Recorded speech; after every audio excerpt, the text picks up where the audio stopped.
চলুন আজ আমরা ঘুরে আসি ৫১ সতীপীঠের শেষতম সতীপীঠ কঙ্কালীতলা থেকে। এই সতীপীঠটি অবস্থিত পশ্চিমবঙ্গের বীরভূম জেলায়। হিন্দু পুরাণ অনুসারে এই স্থানে সতীর কঙ্কাল পড়েছিল, যেই কারণে এই স্থানের নাম হয়েছে কঙ্কালীতলা। এখানে দেবী দেবগর্ভা নামে এবং ভৈরব রূঢ় নামে পূজিত হন। এই মন্দিরের পাশেই আছে এই পবিত্র কুণ্ড, যেখানে দেবী সতীর কঙ্কাল নিমজ্জিত আছে। অনেকে মনে করেন এই কুণ্ডের জল কাশীর মণিকর্ণিকা ঘাটের সাথে সংযুক্ত। সেখানের জোয়ার ভাটার সঙ্গে এই কুণ্ডেও লাগে জোয়ার ভাটা। লোকমুখে শোনা যায় মা শেষবার এই কুণ্ডে দেখা দিয়েছিলেন বিগত ১০ বছর আগে।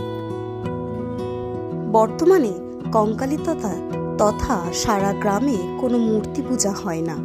মা এখানে পূজিত হন পটরূপী। এখানে দেবীকে নিত্য অন্নভোগও দেয়া হয়।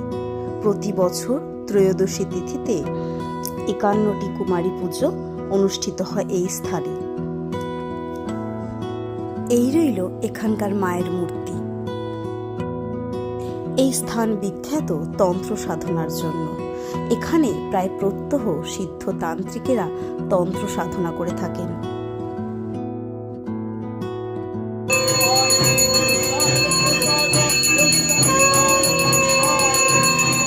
কঙ্কালীতলার পাশ দিয়েই বয়ে গিয়েছে কোপাই নদী। বেনারসের গঙ্গা আরতির মতো এই নদী তীরেও প্রত্যহ সন্ধ্যায় সন্ধ্যা আরতি হয়। এই সেই নদী, যে নদীকে দেখে কবিগুরু রচনা করেছিলেন আমাদের ছোট নদী।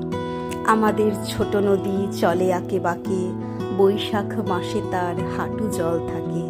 পার হয়ে যায় গরু, পার হয় গাড়ি, দুই ধার উঁচু তার, বালু তার।